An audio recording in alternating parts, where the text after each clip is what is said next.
Hello all. Today I'm going to share 7 traits of great leadership so you can start becoming a better leader now.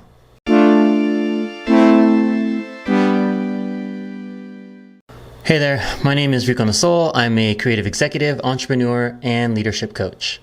In this video, I'm going to talk about something that's really important if you want to find success as an entrepreneur or in your current career or just in life, and that's leadership. Now, I could talk about this for hours, but today I'm going to keep it short and sweet. I'm going to cover 7 traits of successful leaders. So let's get into it. Number 1, they radiate positive energy. There's something special about great leaders. It's that je ne sais quoi, that something that makes it impossible to ignore how great they are. And one of the most intriguing things about these leaders is how much positivity radiates from them. It's like there's this inner light that shines from within, and that, once you get a glimpse of it, like you feel inspired and motivated. If you've had and worked for a really great leader, I think you know what I'm talking about. And this just isn't some like woo feeling that you get when you see like a leader. There's something more to it. Studies have actually shown that great leaders emit more positivity and more of that positive energy than non-leaders. And this tends to have a powerful effect on the people around them. People are drawn to leaders because they make them feel good. Like, who doesn't want to feel good? And they also make them feel optimistic and hopeful for the future. So if you want people to follow you, make sure that you radiate this positive energy. And you can't do it in a fake way. It has to be genuine. You have to be genuinely positive, or they'll see right through it. But that positivity makes them feel good, it'll inspire them, and it'll make them feel like you're creating a really strong culture that they can believe in and stand behind. That is the kind of leader that I try to be and then that I'd like to follow. Number 2, leaders have a proactive attitude. They don't wait for things to happen. Great leaders make things happen. This is an essential quality for several reasons. First off, it allows leaders to take advantage of opportunities as they come up. So like if there's a moment in time, something in the zeitgeist that you want to take advantage of, great leaders know and can sense that, and they're opportunistic and they take advantage of that. Second, being proactive really helps prevent problems down the road. If you're proactive and think about things in the future, then hopefully you can set yourself up for success and you don't have to worry about the bumps along the road, and you'll be prepared for them. And third, a proactive leader shows confidence and decisiveness, and that's really important. We'll get into more of that later in this video. But being proactive and decisive, it tells your team that you know what you're doing, they're confident in you, you're getting the information that you need and making quick, smart decisions. The downside of a proactive leader, and sometimes that, like this was me, is the biased action. So I'll get into that in another video. Comment below if you want to hear about that. But biased action is good, but it definitely has its downsides. And trust me, I know it. Number 3, they delegate tasks completely. So the old school version of great leaders is, someone that's in complete control and knows everything that's happening, that's pulling all the levers, directing all the people. That's not how great leaders really scale or act these days. Like, you just can't scale that way. So by delegating effectively, you're actually giving your team the trust that that they can get the job done. You can't do everything yourself. There's just no way. I talk about this in succession planning, where if you have a new job and your new job is to be the leader, you can't do your old job too. So you need to delegate effectively and trust the people around you. By doing this, you're able to focus on the important things like the long-term vision, the bigger strategies, and making sure that everybody has the right context to get their job done, and also to block and tackle. So like making sure you remove roadblocks and that everyone has what they need to be successful.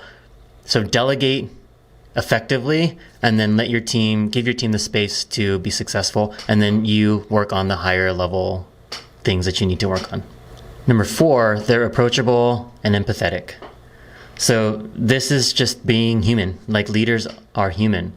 You can't be unapproachable and aloof where like people are afraid of you or they think you don't care. Like that's not a great way to be a leader. Most effective leaders are approachable, empathetic. If people have questions, they want to be able to ask you. They want to be able to get your perspective, get your opinion, and they also want to know that they're not going to get in trouble or questioned for it. that you have empathy and understand where they're coming from and their perspective.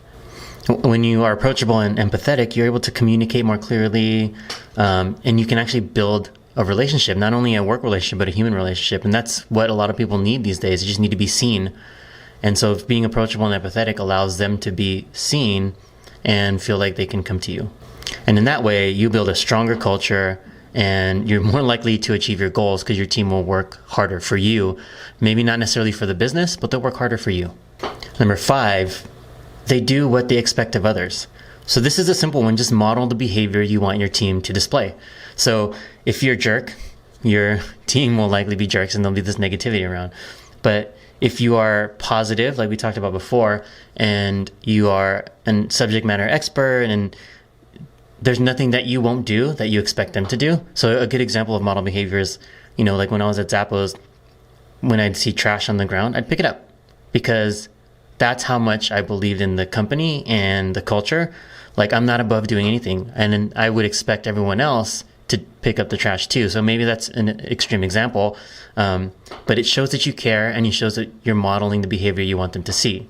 And it shows that you're setting the standard. Your team doesn't set the standard, you set the standard. So if you set the standard by setting these expectations, modeling the behavior, and doing the things that you want them to do, they will follow you, respect you, trust you, and believe in you.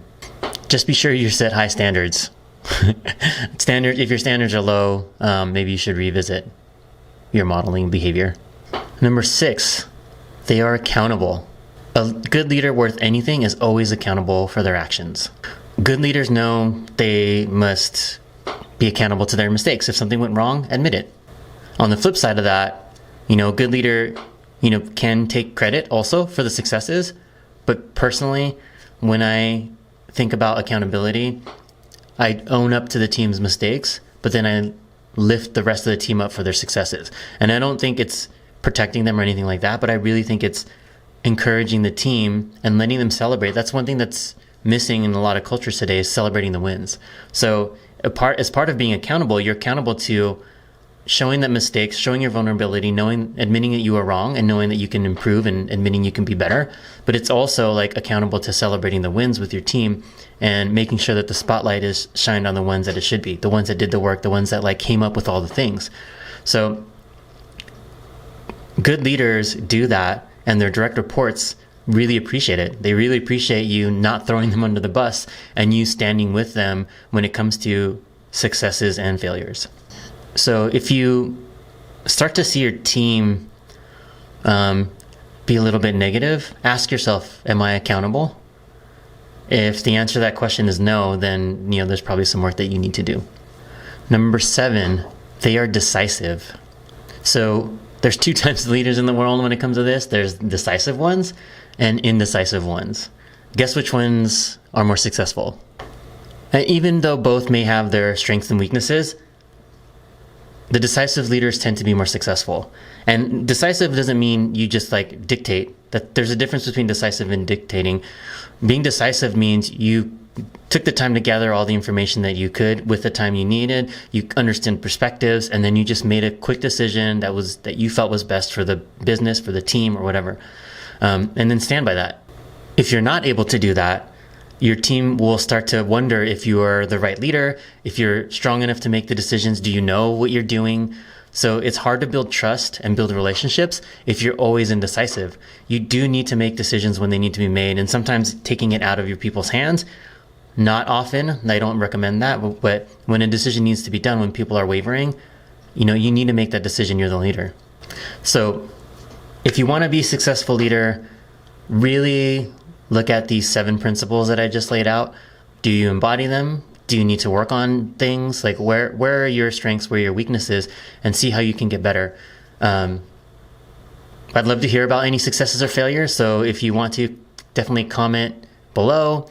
Or if you want to book a call with me, we can talk about how we can improve the certain areas that you need to improve in, or just generally look at your leadership skills.